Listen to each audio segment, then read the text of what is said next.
말씀은 레위기 2장 1절부터 16절까지 말씀입니다. 레위기 2장 1절로 16절 말씀을 함께 하나님의 말씀을 같이 받겠습니다. 같이 읽습니다.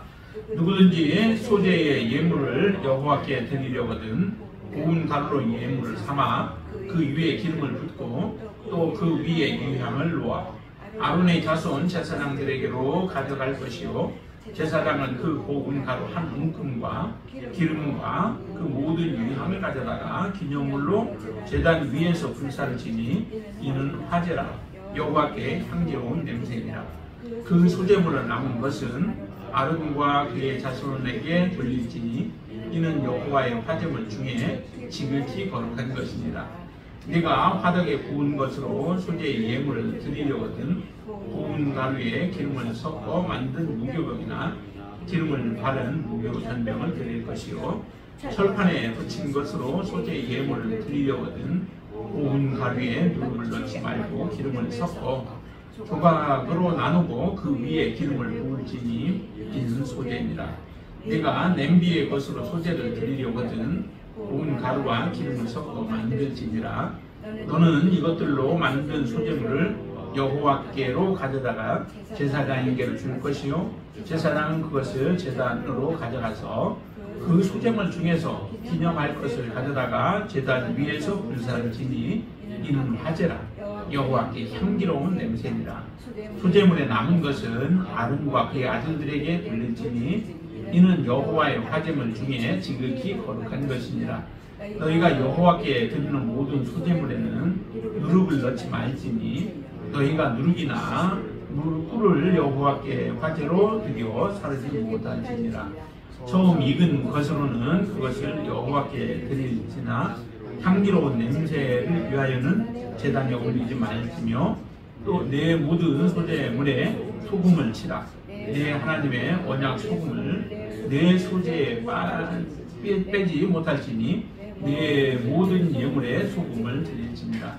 너는 첫 이삭의 소재를 여호와께 드리거든 첫 이삭을 볶아 찌은 것으로 내 소재를 삼되 그 위에 기름을 붓고 그 위에 유향을 더할지니 이는 소재니라. 제사장은 찌은 곡식과 기름을 모든 유향과 함께 기념물로 불사를 지니 이는 여호와께 드리는 화제니라. 아멘. 아멘.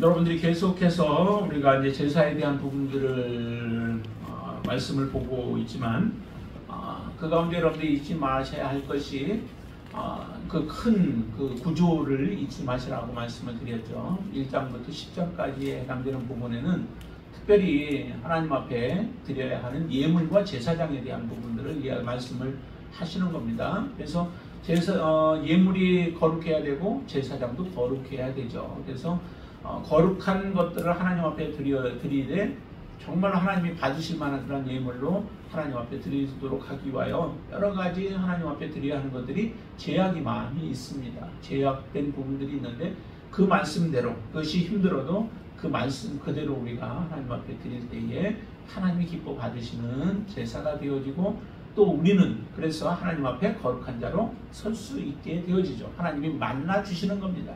누가 우리를 만나주겠어요? 더러운 사람들, 겉으로 그냥 더러운 사람도 누군가 옆에서 만나주기가 참 쉽지 않습니다.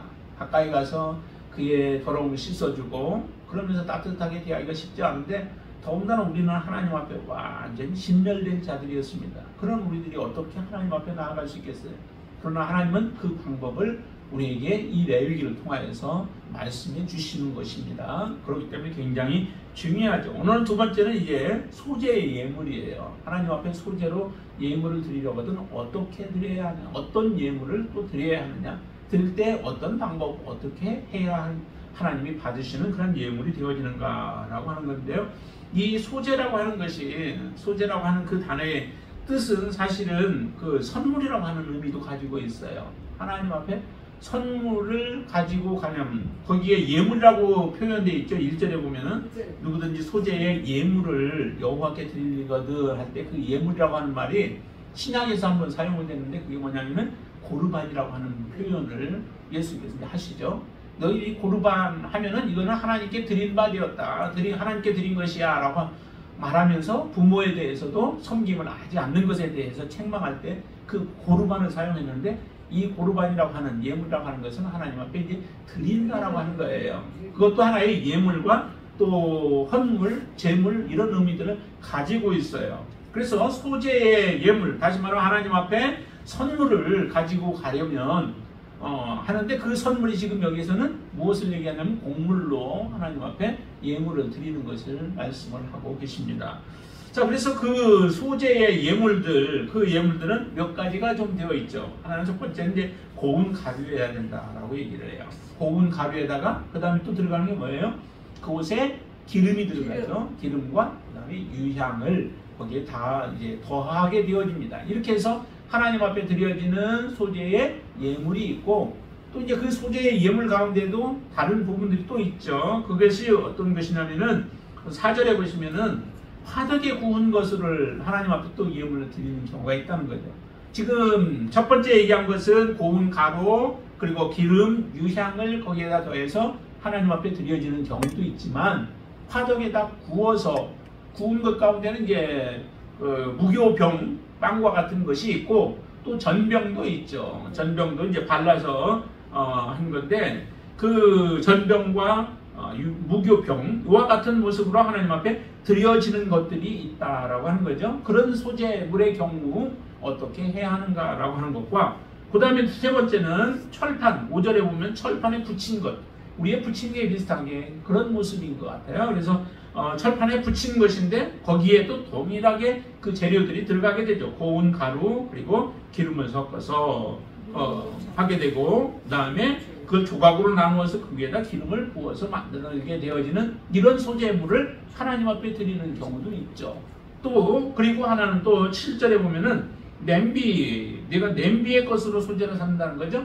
그것은 이제 끓이는 경우겠죠. 끓여서 하나님 앞에 드리는 그러한 제물의 경우, 이와 같은 소재물들의 여러 가지 종류의 소재물들이 있습니다. 이런 소재물들이 있는데, 중요한 것은 이런 소재물들을 하나님 앞에 가지고 나아갈 때에 정말 드려지는 그 당시에 제사를 드릴 때는 이와 같은 모습으로 동일하게 사실은 드렸던 거죠. 그러면 이것과 실제 우리와 어떤 관계가 있는가? 신약 시대에 지금 살아가고 있는 그런 우리들에게는 이것이 어떤 의미가 있는가? 실제 이렇게 지금은 드리는 사람이 없잖아요. 형식적인 모습으로 이렇게 드려지는 것은 없습니다. 그렇다면 실제 우리가 이 말씀과 우리와 어떤 관계가 있는가? 구약의 율법은 그 겉의 모습 속에서도 우리가 그대로 해야 할 것들이 있는가 하면은, 그러나 그것을 잘못하면은 형식만 가져오게 되어지는 경우가 생기죠. 하나님 앞에 제사는 열심히 드린다고 했는데 그 제사가 하나님이 받지 아니하시는 제사가 되어진다면은 그것은 형식에 빠져서 드려진 제사일 거예요. 하나님은 제사를 드리되 형식적인 부분도 우리에게 말씀하시지만, 또 한 가지는 뭐냐면 그 속에 담겨진 의미들이죠. 정말로 어떤 정신을 가지고, 어떤 자세를 가지고, 어떤 마음을 가지고 하나님 앞에 제사를 드리느냐에 따라서 하나님이 받으시는 제사가 있고 하나님이 거부하는 제사가 있다라고 하는 겁니다. 정말 그렇지 않아요? 아담의 그 아들 가운데서 하나는 누구예요? 아벨과 그 다음에 가인의 제사가 있었잖아요.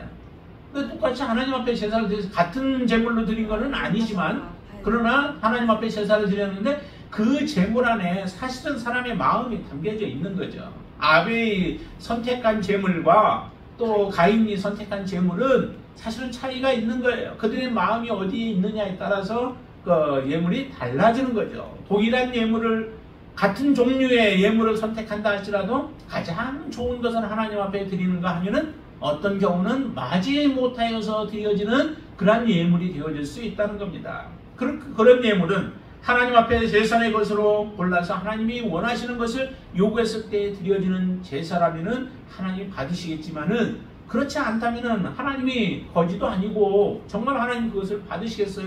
그래서 가인의 제사가 하나님 앞에 연락되지 못하였던 겁니다. 우리의 예배도 마찬가지입니다. 하나님 앞에 정말 우리가 하나님의 뜻대로 하나님을 사모하며 하나님을 간절히 우리가 바라며 주님 앞에 드려지는 예배라면은 우리의 예배가 하나님이 받으시는 예배가 되어질 것입니다. 그렇지 않다면은 우리의 예배는 많은 예배를 드렸다 할지라도 오랜 기간 하나님 앞에 우리의 신앙의 삶을 쌓았다 할지라도 그 삶이 의미 없는 삶이 되어질 수 있다라고 하는 겁니다. 그렇기 때문에 이 지금 소재의 예물로 드려지는 그 예물들이 어떠한 것들인가라고 하는 것을 우리가 좀 깊이 봐야 할 부분이 있습니다. 하나는 그 고운 가루라고 하는 거죠. 왜 하나님께서 고운 가루, 거친 가루도 아니고 고운 가루를 얘기했을까? 정말 그 고운 가루에는 사실은 그 빠지고 우리가 정말 그 무엇을 만들려고 할 때는 어떻게 해요? 가루인데도 불구하고 그것을 뭐에다 치냐면 체에다가, 고운 체에다가 다시 또 치는 경우가 있어요. 그래야 덩어리진 이런 것들을 걸러내버리고 고운 가루로 해서 우리가 원하는 맛있는 그 빵을 만들든지 또 가루들을 우리가 만들게 되어지죠. 그렇게 해서 사용하는데, 그러려면 다 모든 것들이 붙어 있는 게 아니라 다 갈아져야 되죠. 빠져야 되죠.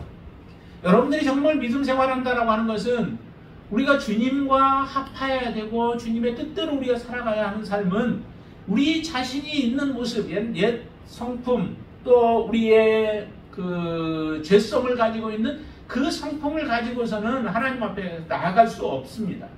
하나님 앞에 나아가려면 반드시 이것이 깨어져야 되죠. 그게 깨어지는 것이 예수 그리스도를 믿을 때에, 영접할 때에 우리가 나는 죽고 예수 그리스도로 살겠다라고 하는 고백 가운데서 이제 하나님 앞에 먼저 깨어지고, 그리고 날마다 깨어지는 삶을 살아가게 될 때 하나님이 받으시는 그러한 고운 가루가 되어져서 하나님이 받으시는 삶이 되어진다는 겁니다.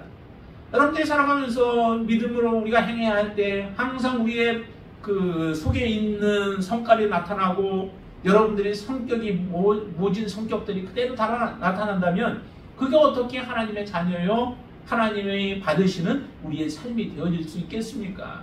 그것은 말씀으로 깨어져야 하고 예수 그리스도의 삶의 모습을 보면서 우리가 깨어져야 되죠. 그 사람이 바로 큰 사람이고 하나님의 자녀로서의 삶을 살아가는 것입니다.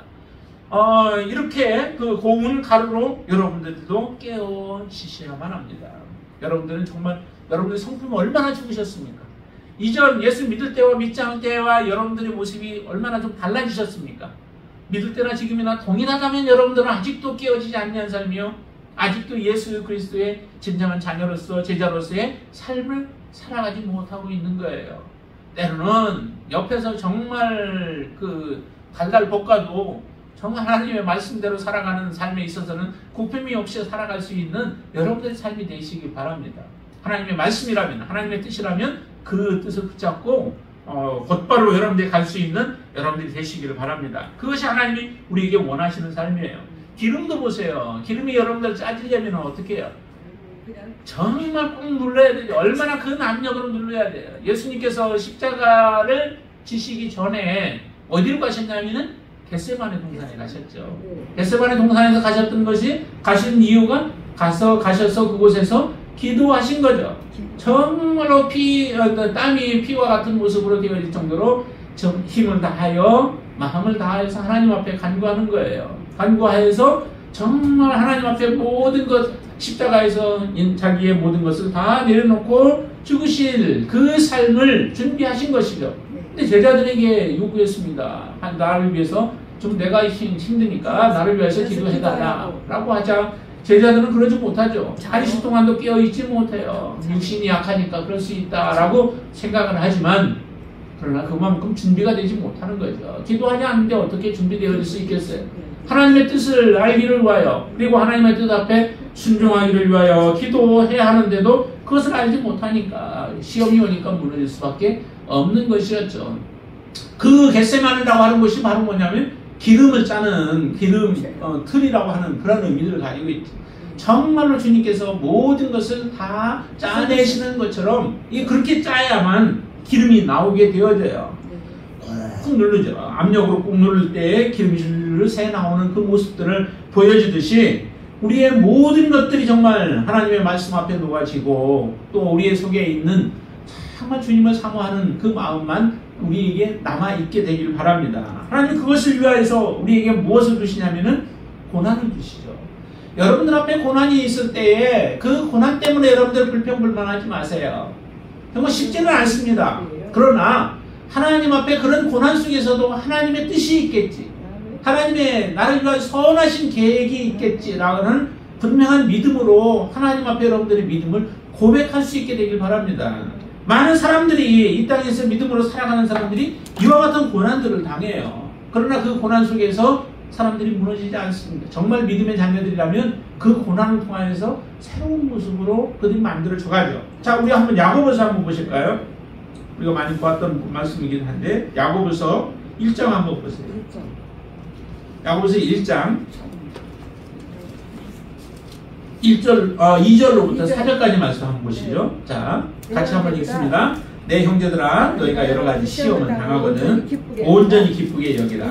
이는 너희 믿음의 시련이 인내를 만들어내는 줄 너희가 아니라 인내를 온전히 이루라. 이는 너희로 온전하고 구비하여 조금도 부족함이 없게 하려 함이라. 하나님이 여러 가지 시험을 우리에게 당하시는, 또 허락하시는 이유가 어디에 있어요? 우리를 무너뜨리기 위함의 목적이 아니었죠. 거기 보니까 여러 가지 시험을 우리가 당하게 되어졌는데, 우리 앞에 그런 시험들이 있는데 그 시험을 통하여서 하나님의 목적이 있어요.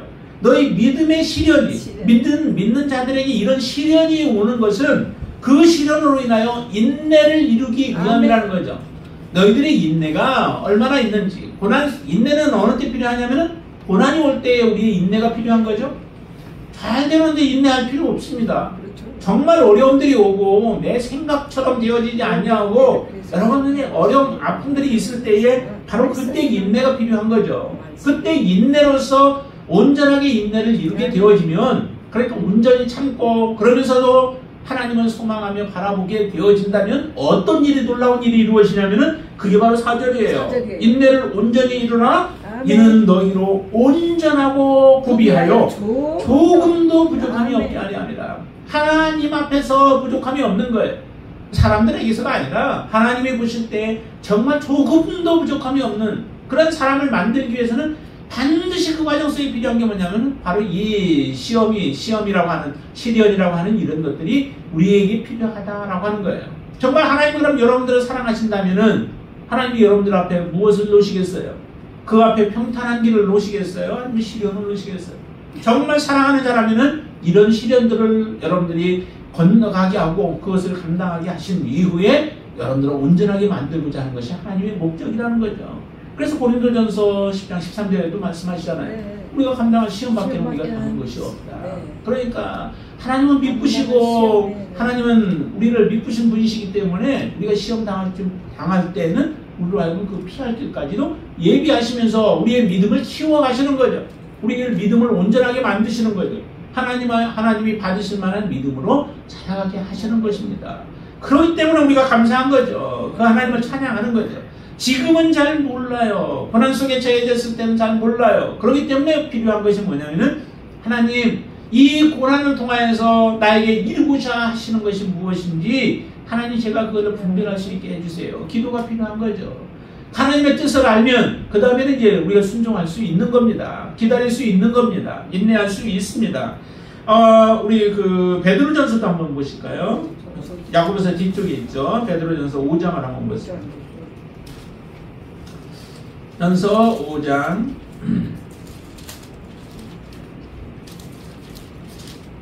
자, 거기에 8절부터 한번 보실까요? 잠깐만요. 네, 8절부터 한번 보실까요? 8절. 근신하라, 깨어라. 너희 대적 마귀가 오는 사자같이 두루다니며 삼킬 자를 찾나니 너희는 믿음을 굳건하게 하여 그를 대적하라. 이는 세상에 있는 너희 형제들도 동일한 고난을 당하는 줄을 알미라. 10절. 모든 은혜의 하나님 곧 그리스도 안에서 너희를 부르사 자기의 영원한 영광에 들어가게 하시니가 잠깐 고난을 당한 너희를 친히 온전하게 하시며 굳건하게 하시며 강건하게 하시며 털을 견고하게 하시려라고 말씀하시죠. 세상에 있는 너희 형제들도 어떤 일들 당한다고요?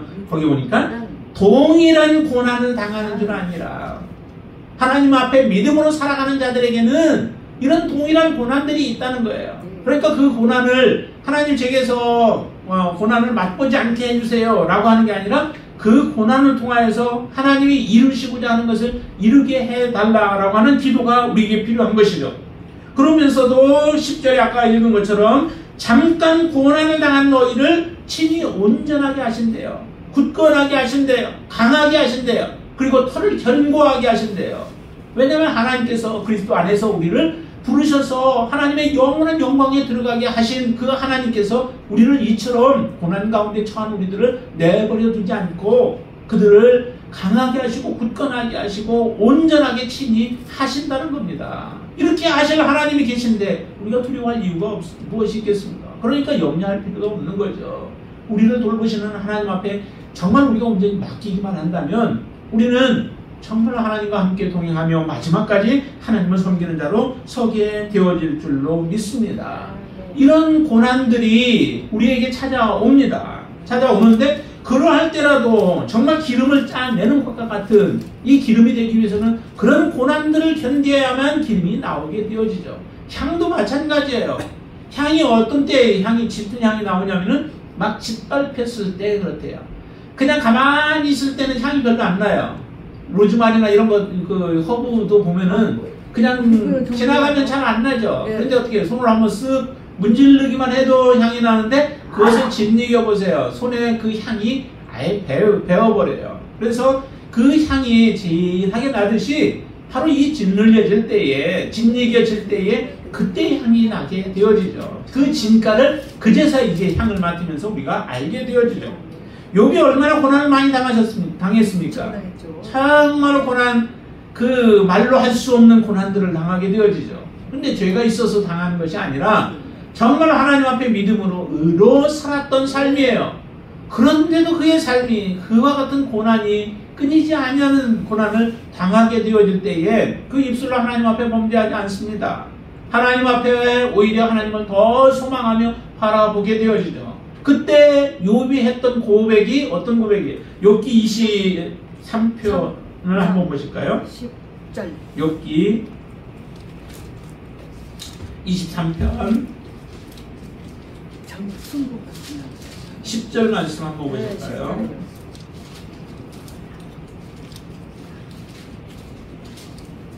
10절 우리 같이 한번 읽을까요? 그러나 내가 가는 길을 그가 아시나니 그가 나를 단련하신 후에는 내가 순금같이 되어 나오리라 라고 얘기하죠. 누가 아시냐면은 하나님만이 아세요. 여러분들의 인생을 누가 아세요? 옆에 있는 남편도 다 몰라요. 아내도 다 몰라요. 그렇다고 제가 알겠어요? 몰라요. 하나님만이 여러분들의 인생을 그 길을 아십니다. 하나님만이 알아주시면 여러분들 된 거 아니에요? 하나님만이 알아주시고 하나님만이 여러분들의 길들을 인도해 주셔서 인정해 주실 수 있다면은 그러면 우리는 오케이 된 거예요. 여기 보니까 욥이 그런 고난, 여러 가지 고난들 정말 몸에 또 그리고 자기의 자식과 아내 그리고 친구들까지 와가지고 고난을 주고 그리고 이전에 자기가 섬길 때에는 사람들이 아부하며 또 칭찬하고 했던 사람들조차도 나중에 자기가 정말 별 볼 일 없는 사람처럼 되어지니까 사람들이 무시하기 시작해요. 얼마나 멸시를 당해요.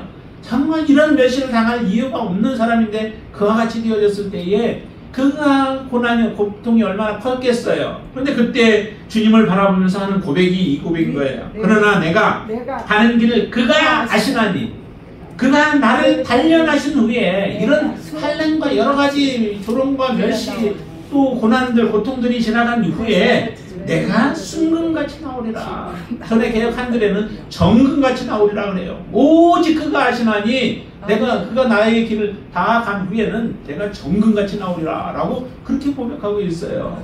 여러분들의 인생도 바로 이런 인생 되어야 되지 않겠습니까? 하나님이 여러분들을 마지막까지 여러분들과 함께 동행하시는 가운데 여러분들의 인생이 하나님 앞에 인정되어져서 정금과 같은 모습으로 하나님이 보시기에 정말 흠이 없는 모습으로 온전한 모습으로 나오는 그 삶이 바로 우리가 소망하는 삶이지 않겠습니까?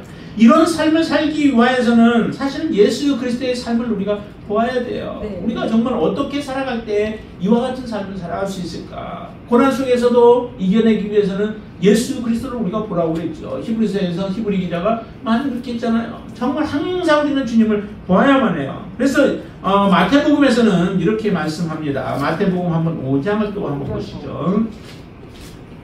마태복음 5장 38절부터 한번 보실까요? 5장 38절 38절부터 한번 보시면 자, 같이 읽습니다. 또 눈은 눈으로 이는 이로 갚으라 했다는 것을 너희가 들었으나 나는 너희에게 이르노니 악한 자를 대적하지 말라. 누구든지 내 오른편 뺨을 치거든 왼편도 돌려대며 또 너를 고발하여 속옷을 가지고자 하는 자에게 겉옷까지도 가지게 하며 또 누구든지 너로 억지로 우리를 가게 하거든 그 사람과 심리를 동행하고 내게 구하는 자에게 주며 내게 구고자 하는 자에게 거절하지 말라. 이런 말씀을 하시죠. 참 이게 쉬운 건 아니에요. 어떻게 이렇게 살아갈 수 있을까? 우리가 그렇게 얘기하죠. 우리의 성품으로는 어렵죠. 그러나 우리 안에 정말 성령이 온전히 여러분들을 주장하신다면, 성령이 주장하신다면 우리가 그런 삶을 살아갈 수 있는 거죠. 나는 그에 반한 생각을 하고 또 그렇게 반한 삶을 살아가려고 할지 몰라도 성령의 뜻에 순종하고 믿음으로 살아가는 사람에게는 반드시 이와 같은 삶을 살아갈 수 있게 되어지는 거죠. 이게 바로 하나님이 원하시는 삶이에요.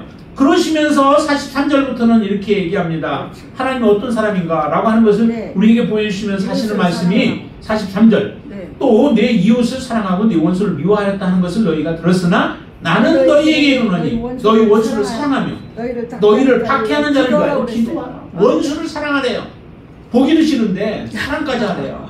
그리고 너희 박해하는 사람들, 나를 괴롭게 하는 사람들을 위해서 기도해 주라는 거예요. 이게 사랑이 없으면 할 수 있겠어요? 하나님의 사랑이 여러분들 안에 있다면은 가능한 것이지만 하나님의 사랑이 우리 안에 우리를 주장하지 못하고 우리를 다스리지 못한다면 이것은 불가능한 것들이에요.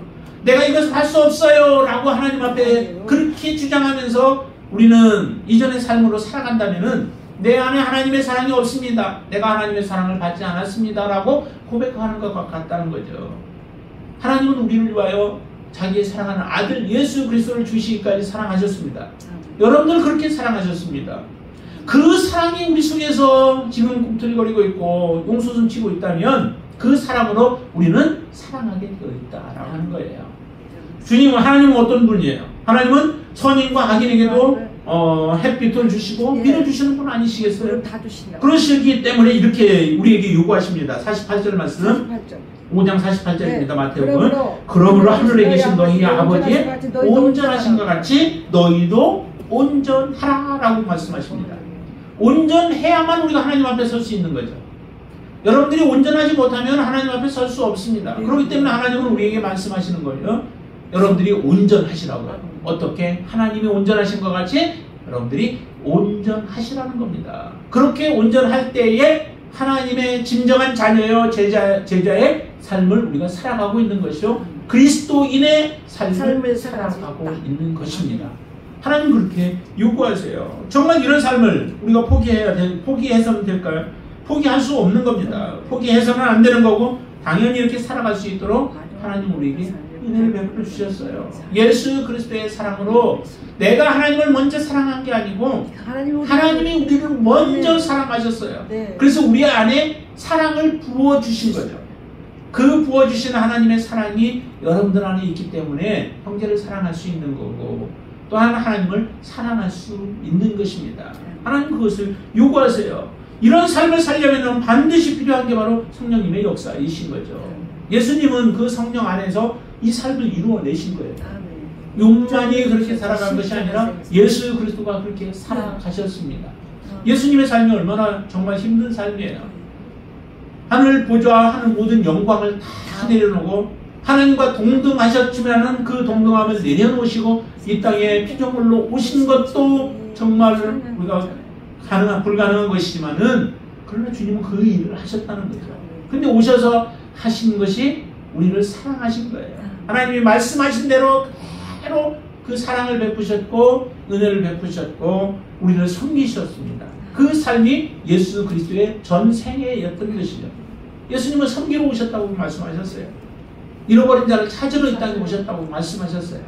자기의 몸을 주기 위하여, 피를 주시기 위하여, 우리 먹고 마시도록 하기 위하여 이 땅에 오셔서 실제적으로 그 삶을 사셨죠.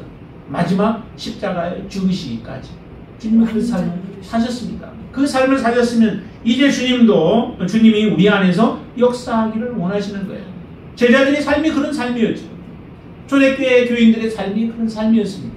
왜 오늘날 우리의 삶은 그런 삶을 살지 못하리라 라고 여러분들은 생각하세요. 우리도 그런 삶을 살아갈 수 있는 거죠. 주님을 위하여서, 하나님의 나라를 위하여서 그들의 목숨을 다 내어놓고 믿음으로 살아갔던 삶의 모습처럼 우리가 완전히 짓이겨지고 완전히 우리 자신이 눌려져서 이제 나의 겉모습들, 이 모습들은 형식적인 것이고 오직 내 안에서는 예수 그리스도만이 드러나는 삶을 살아가게 되어질 때에 우리의 삶을 통해서 하나님은 역사하십니다. 하나님은 우리를 통하여 그런 일을 하기를 원하시는 거죠. 그래서 로마서 말씀에서도 우리에게 말씀하시죠. 로마서 한번 보실까요? 로마서 12장 말씀. 거기에 먼저 여러분들 14절 말씀 먼저 보겠습니다. 너희를 박해하는 자를 축복하라. 축복하고 저주하지 말라. 아까 마태복음에서도 말씀하셨죠. 그리고 또 어디로 보시냐면은 17절 말씀. 17절 같이 읽습니다. 아무에게도 악을 악으로 갚지 말고 모든 사람 앞에서 선한 일을 도모하라. 악한 사람들이 우리에게 악을 대했다고 해서 그들에게 악으로 대하지 말라는 거예요. 마태복음 똘똘하게 지금 말씀해요. 아까 그 옷을 겉옷을 달라고 하면 속옷까지 주고 또 왼쪽 뺨을 때리면 오른쪽 뺨까지 주고 되고 그 다음에 꾸자 하면은 다 거절하지 말고 주라고 말씀하시고 다 그러시잖아요. 자, 그러면서 19절과 20절, 21절 말씀 같이 읽습니다. 내 사랑하는 자들아, 너희가 친히 원수를 갚지 말고 진노의 하나님, 진노하심에 맡기라. 기록되었으되 원수 갚는 것이 내게 있으니 내가 갚으리라고 주께서 말씀하시니라. 내 원수가 줄이거든 먹이고 목마르거든 마시게 하라. 그리함으로 내가 숫불을 그 머리에 쌓아놓으리라. 악에게 치지 말고 선으로 악을 이기라 라고 말씀하시죠. 선을 베풀라는 거죠. 악한 일, 또 우리가 받은 대로 주는 게 아니라 그들을 선으로 이기라는 거예요. 하나님께서는 이처럼 우리가 어떻게 살아가야 하는가. 예수 그리스도의 삶이 바로 선으로 악을 이긴 삶이었죠. 선한 일을 행하셨던 삶이 온전히 사신 분이 예수 그리스도이십니다. 우리의 삶에도 이 삶을 하나님은 요구하세요. 이렇게 살아갈 때에 하나님은 우리에게 보장을 하십니다. 어떤 보장을 하시는지 한번 볼까요? 일단 요한복음 16장 33절 한번 보세요. 요한복음 16장 33절. 이것을 너희에게 이르는 것은 너희로 내 안에서 평안을 누리게 하려 함이라. 세상에서는 너희가 환난을 당하나 담대하라. 내가 세상을 이기었노라. 환난을 당하지만은 이기라는 거죠. 담대하라. 담대하는 것은 뭐예요? 환난을 당한다고 그것 때문에 우리가 주님을 포기하지 말라는 거예요. 환난 속에서도 담대한 믿음을 가지고 주님이 이기셨기에 우리도 반드시 이긴다는 그런 믿음으로 주님 앞에 살아가는 거예요. 여러 가지 고난을 당할 때 주님도 고난을 당하셨는데, 죄가 없으신 분도 고난을 당하셨는데, 내가 고난을 당하는 것은 나의 잘못된 부분들이 있어서도 고난을 당할 수 있고, 내가 믿음 때문에 우리가 고난을 당할 수도 있는 것인 것을 알고, 그 고난 당할 때에 우리가 낙심하지 말고 또 하나님을 바라보면서 이겨내라는 거죠. 자, 마지막 우리가 계시록을 또 한번 보겠습니다. 계시록, 요한계시록 7장을 보세요. 7장.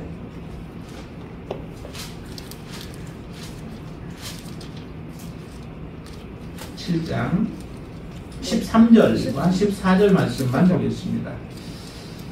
같이 읽습니다. 13절 14절. 장로 중 하나가 응답하여 나에게 이르되 이 흰 옷 입은 자들이 누구며 또 어디서 왔느냐. 내가 말하기를 내 주여 당신이 아시나이다 하니 그가 나에게 이르되 이는 큰 환난에서 나오는 자들인데 어린 양의 피에 그 옷을 씻어 희게 하느니라 라고 말씀하시죠.